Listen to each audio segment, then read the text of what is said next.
It's spring in my garden, but you might not notice on a day like today because the temperature is hovering just above freezing.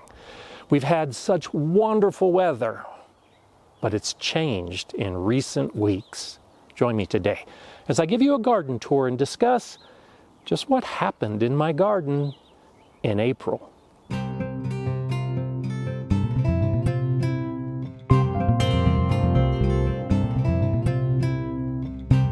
Hi, I'm Gardener Scott, and this is number 4 in a series where I show you my garden and discuss what's happening every month of the year. In previous videos, I talked about how warm it was and how much I was getting done in the garden due to unseasonable heat. But that all changed a couple weeks ago. Now, here in my Colorado garden, it is normal to ride a roller coaster in spring. Hot days, cold days, hot days, cold days. But for the most part, it's manageable. And I can get out in the garden. I can get a lot done. But about 2 weeks ago, we had a single night where the temperature dropped down to 20 degrees Fahrenheit overnight and changed everything. My asparagus was doing great. I was harvesting every day for about a week, and that single night killed all of the spears that had started to grow. Everything that was growing above ground was frozen and killed. And so now I'm just waiting for new spears to emerge and hoping that this didn't cause so much damage that my asparagus will be set back next year and maybe even the year after that. Rhubarb is a pretty hardy plant, and mine was getting very close to harvest. But a freeze that bad was enough to shrivel and kill a lot of the leaves. And now as it begins to grow again, it's already beginning to send up the flower stalks. I've lost out on the best opportunity to harvest my rhubarb this year. The heat was causing my daylilies to do great and to pop up earlier than normal. But the freeze caused some pretty severe damage to the leaves. They'll recover, but this year is not going to be as good, and the plants won't be as strong as they would have been without that cold. My raspberries were doing great too, so I decided it was time to propagate, to dig up some of the young plants, pot them up, and move them into new areas. And it looks like all of these potted raspberries, except this one, were killed in that severe freeze. I've got to do it all over again. And don't get me started on my fruit trees.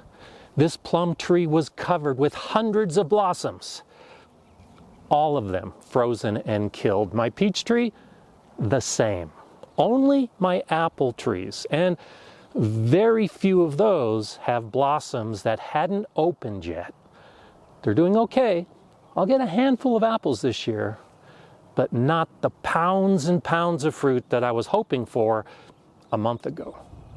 I was hoping that this was going to be one of those rare years that I could actually get my garden started a little early. The soil temperature was above 50 degrees and climbing every day. I put up some walls of water to actually help that warming and maybe get some plants in early.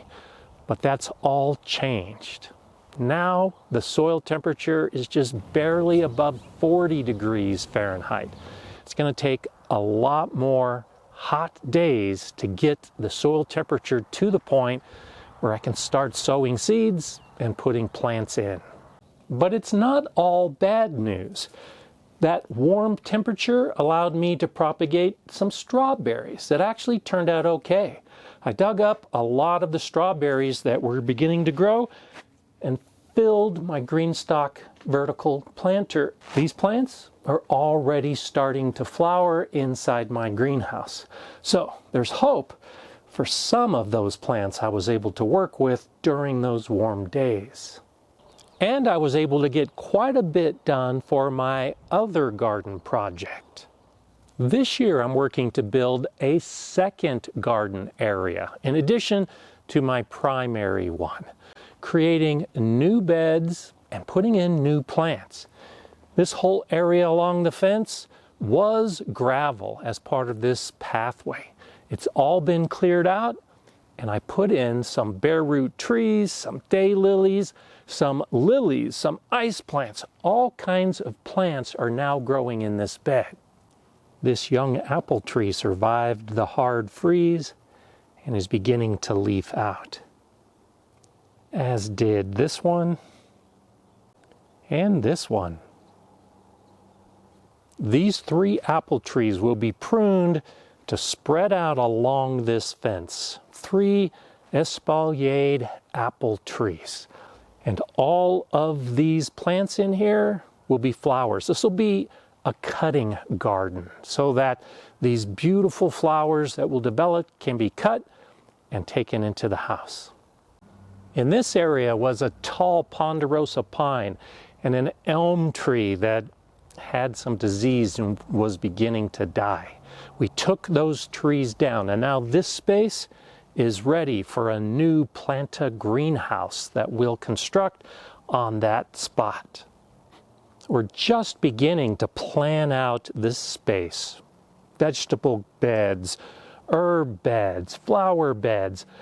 There's a steep slope, so I'm going to have to figure out the terracing and the pathways.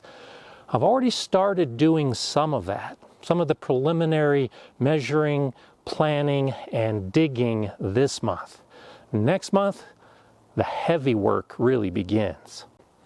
This apple tree was located up here, but I moved a lot of soil, began to level out this area.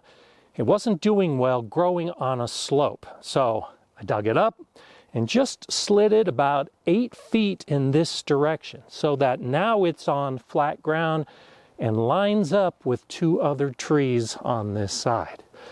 It actually took a few days for that whole process, but now it's looking pretty good. It survived the severe cold, and I think it likes the new spot.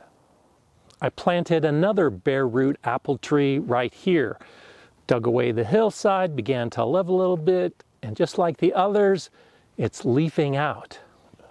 Lines up with the others to create a small mini orchard in this backyard. Back here, these orange flags identify where I put in some new grapevines, and Jackson and Louisa are along to help out as new garden friends. Last month, I planted asparagus in this bed.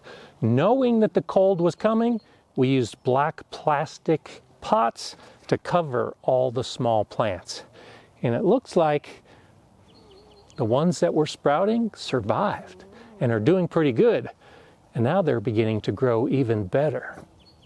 This top area is mostly flat. So I'm planning to begin here with some of the beds that I'll start planting next month for my summer crops. Still a lot of work to do, but the basics, clearing this space and getting it ready, was done this month. I'm enjoying working between a brand new garden and an old established garden, even with the cold, even with the roller coaster weather. It's still wonderful to get outside and get all this gardening work done. If you want to see what I've done in the previous few months, go ahead and check one of these videos next. I'm Gardener Scott. Enjoy gardening.